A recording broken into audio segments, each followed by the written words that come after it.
And Oliver has been with the Rosewood Hotels for quite a while. I had a chance to be on the QE2 and travel the world that way. Was in Saudi Arabia where he served dinner to Prince Andrew. And right before he came here to Santa Fe, he was at the Carlisle Hotel in New York. So he is a celebrity amongst us.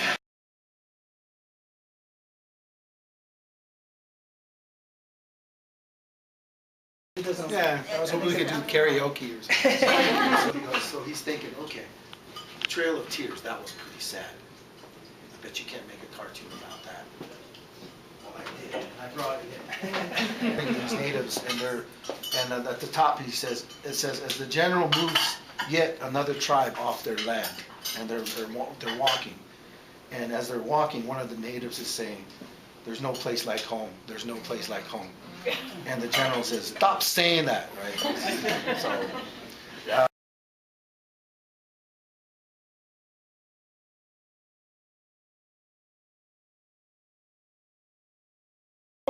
So this is my work. I mostly do polychrome clay tiles, and I've been working in clay probably since I was about 10 years old.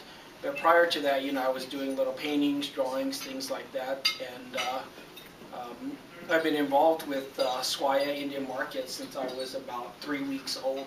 My grandmother was a potter. She had her booth at the Palace of the Governors.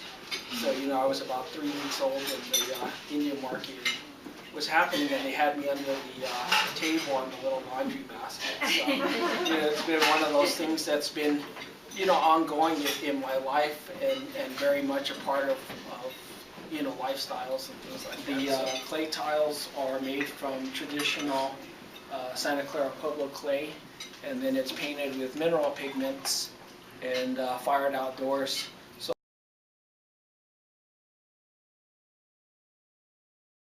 Unlike Rick and Jason, I was not raised in the village. I do not speak Indian. I was raised in Berkeley, California. My mom was Anglo, and my father was a Korean veteran. That's how they met. He was in the VA hospital. So I grew up in Berkeley, and I grew up with a passion for comic books. I always wanted to be a comic book artist, and I was drawing ever since I was an early kid.